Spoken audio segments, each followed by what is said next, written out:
अस्सलाम वालेकुम वरहमतुल्लाहि वबरकातुहू। हम शाहिद अफरीदी जो है वो लिखते हैं।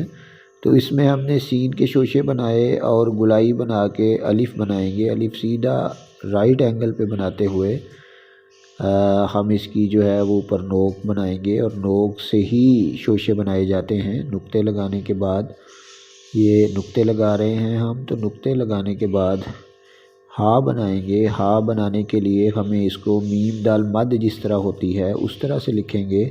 तो इसका तकरीबन पौना कत जो है ये आधे कत से थोड़ा सा ज़्यादा या कम, ये तकरीबन आधा कत जो है वो उसकी नोक बनती है। इसके बाद हम हे की वो बनाएंगे शोशा हे का, ताकि ये मीम और हे में फ़र्क वाज़े हो जाए।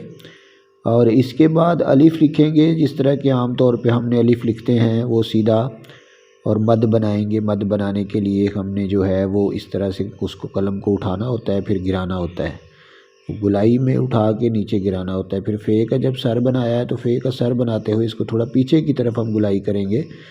पीछे की तरफ गुलाई करने से इसकी खूबसूरती में इजाफ़ा होता है और इसको 1.5 कत का सर होता है। इसके बाद हम रे नीचे की तरफ लेके आएंगे गुलाई में और हल्की सी जुम्बिश दे के, तो इसके बाद नुक्ता लगाया फ़े का, और ये दाल जो है उसी लेवल पे जिस लेवल पे हमने हे दाल लिखी थी उसी लेवल पे ये दाल लिखी जाएगी। और हम छोटी ये बना रहे हैं तो छोटी ये की गर्दन जो है वो इस तरह से मूव करते हुए गुलाई बनाएंगे आगे से। तो ये थोड़ी सी जो हल्का सा हमने खम देना होता है उसकी गर्दन के बाद जब गुलाई को मिलाते हैं। इस पे ख़ास तौर पे तवज्जो करें क्योंकि ये ज़रा थोड़ा मुश्किल होती है। नस्तालीक में ये और जीम जो है ये दो चीज़ें थोड़ी मुश्किल होती हैं, तो इनके लिए ख़ुसूसी तवज्जो की ज़रूरत होती है।